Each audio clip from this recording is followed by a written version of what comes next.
apakah seseorang mencapai maqam yang tertinggi? Apabila seseorang mencapai maqam yang tertinggi, bagaimana dengan qarin seseorang tersebut? Qarin. Adakah bersama atau sebaliknya? Qarin yang Islam hanya qarin Sayyidina Muhammad SAW. Hatta qarin para anbiya belum Islam. Tapi ada guru saya berkalam, karena Nabi pernah mengatakan ismi Al-Mahdi itu isimnya, isimku. Maka Al-Mahdi pun qarinnya diislamkan oleh Allah. Maka Sayyidina Muhammad SAW boleh mengislamkan para qarin. Kalau kita beruntung berjaya nanti di akhir zaman bertemu Sayyidina Al-Mahdi, ia pun barangkali mampu mengislamkan qarin. Wallahu a'lam bishawab. Jadi setinggi apapun makom kita tidak mampu mengislamkan qarin. Itulah asbabnya kenapa wali masih dapat bermaksiat. Ya, itu asbabnya. Kenapa Nabi Muhammad maksum tidak pernah salah? Karena qarinnya sudah Islam. Qarinnya sekarang masih hidup. Dia mengajar di masjid yang Nabi telah berikan kepadanya. Saya pun tidak tahu di mana. Katanya di Madinah, Masjid Al-Jin. Katanya di masjid yang lain. Karena katanya kita cukup katakan wallahu a'lam bishawab. Ya. Baik. Kenapa apabila seseorang dapat melihat Nabi Muhammad SAW di dalam jaga daging secara gerak dan juga dapat melihat semua para nabi, ada benar atau tidak? Nabi SAW mengatakan, Ana basyarun mislukum. Aku manusia seperti kamu. Apa perbezaan Nabi dan kita? Yuha, diwahyukan kepadanya bahwasannya tiada la ilaha illallah.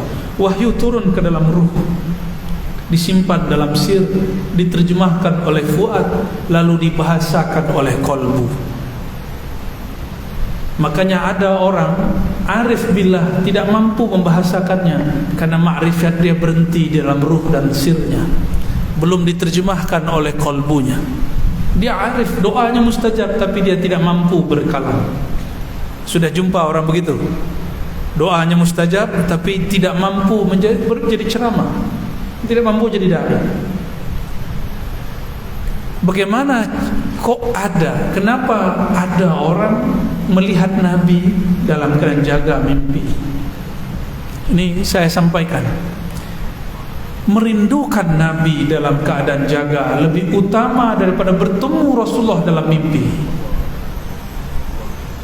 Karena dalam mimpi itu bukan ikhtiar kita. Sedangkan kita ini ada kasab, ada ikhtiar, ada usaha yang mesti kita tanggung jawabkan kepada Allah. Orang yang merinduinya dalam keadaan jaga lebih utama daripada dia bertemu Rasulullah dalam keadaan mimpi. Karena mimpi hanya terjemahan buah dari kerinduannya di alam jaga. Ahli-ahli neurologi menyebut sekarang ini alam bawah sadar atau alam sadar. Ini sebut alam sadar. Tapi sekali saja tuan-tuan asyik mendengarkan ceramah kajian, sebenarnya tuan-tuan sudah masuk ke dalam alam bawah sadar. Maka ada orang yang sudah masuk ke alam bawah sadarnya dalam keadaan dia masih jaga.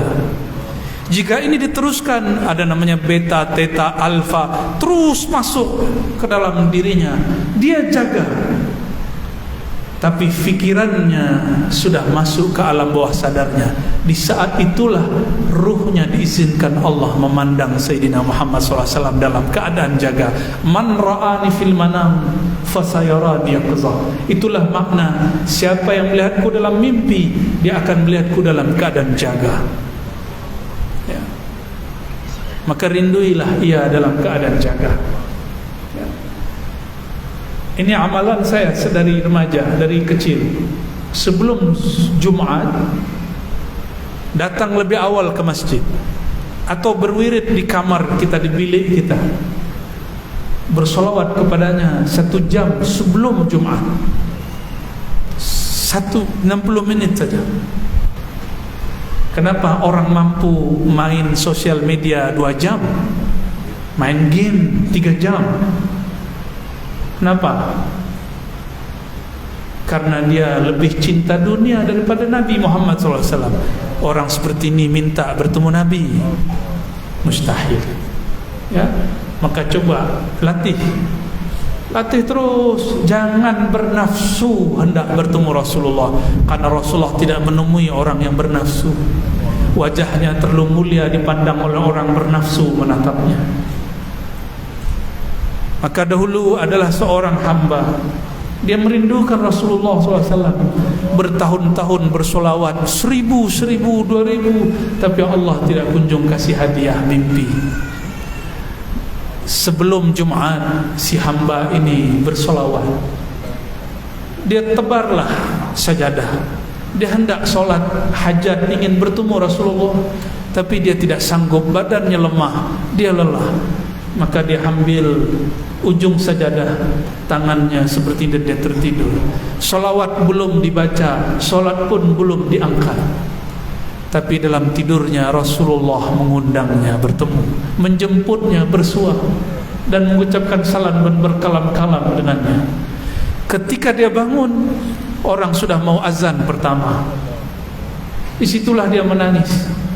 Ya Sayyidi ya Rasulullah, di saat aku tidak berselawat kepadamu, engkau datang menjunjungiku. Artinya engkau datang kepadaku bukan karena aku berselawat kepadamu, tapi karena Allah telah memantaskan aku memandang wajah mulia.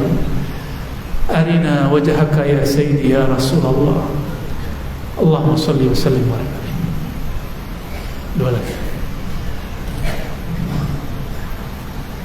Bagaimana cara meningkatkan kecerdasan dan ingatan dan meningkatkan kebiasaan yang terbaik? Salah satu yang diijazahkan masyayikh kita adalah solawat antara maghrib dan isya. Dahulu saya sudah bagi baca air hujan ya. Nah, silakan amalkan itu. Ada lagi amal yang lebih mudah. Solawat di saat orang sibuk cari makan, ba'da maghrib sampai isya, solawat saja. Ada yang bersolawat dengan solawat Allahumma salli ala Sayyidina Muhammad, kama la nihayata li kamalika wa addi kamali. Ada yang solawat menyapa Rasulullah, apapun solawatnya. Orang cerdas itu bukan karena dia makan yang bergizi sahaja, tapi orang cerdas itu ketika kalbunya tenang. Saya dahulu paling benci sekolah, lalu ambil satu thariqah dan saya masuk khalwat 40 hari. Mungkin hari ini berat khalwat 40 hari, usahlah. Zikir saja 40 hari 40 malam. Setiap subuh bangun jamaah, ba'da subuh zikir sampai terbit matahari. Kalau kalbu sudah tenang, maka fikiran pun menjadi siap menerima ilmu apa saja. Setelah 40 hari itu, ilmu matematik pun jadi mudah, ilmu sains, kimia, fisika pun menjadi tidak susah. Bahkan kata orang, ilmu yang paling dibenci ilmu apa? Yang paling berat ilmu apa? Kata orang yang paling berat ilmu falsafah, ilmu mantik, mukalam, tidak ada yang berat. Ilmu tasawuf tidak ada yang berat. Yang berat itu ketika engkau menutup pikiran. Dan orang tertutup pikirannya jika jiwanya gelisah. Ala bi dzikrillah tatma'innul qulub. Tenangkan kalbu dengan zikrullah, maka kalbu akan membantu pikiran jadi cerdas. Kalbu itu zikirnya diulang-ulang, sedangkan pikiran dikenang-kenang. Itu caranya. Silakan ambil ke ahlinya. Nanti saya melanggar adab lagi. Terakhir ada 2, insyaallah bonus. Ya, fadhal. Mohon saya mengijazakan buhul alam semesta ya Allah. Zikir maqalid dalam bahasa Arab terjemahannya buhul alam semesta. Alam semesta ini diikat sehingga tidak terjadi kiamat karena ada ikatan-ikatan nama Allah. Dan ini bukanlah bid'ah, ini diambil dari kalam Nabi SAW dan kalam-kalam para sahadah di kalangan sahabat tabi'in. dimulai dengan syahadat. Satu, asyhadu an la ilaha illallah. Yang kedua, jika ada masa bacalah Haikal Ma'arif, Ahadzatullah Ahmadullah Muhammad Abdullah Al-Mahdi Khalifatullah Al-Fatihah. Lalu baca Subhanallah 100 kali, Alhamdulillah 100 kali, Allahu Akbar 100 kali, La ilaha illallah 100 kali, dan puncaknya La haula wala quwwata illa billahil aliyil azim. Itulah sirnya Rasulullah. Maka Nabi mengatakan la haula kepada Sayyidina Abu Musa al-Asy'ari, kanzun min kunuzil jannah, perbendaharaan surga. Perbendaharaan surga itu adalah hatinya Rasulullah. Karena orang tidak baca selawat tidak mungkin buka pintu surga. Orang tidak kenal Rasulullah tidak mungkin menikmati surga. Karena bidadari pun urat tubuhnya bertuliskan Muhammad Ahmad Rasulullah. Ya, bacalah itu pagi sore. Tidak usah banyak-banyak, 100.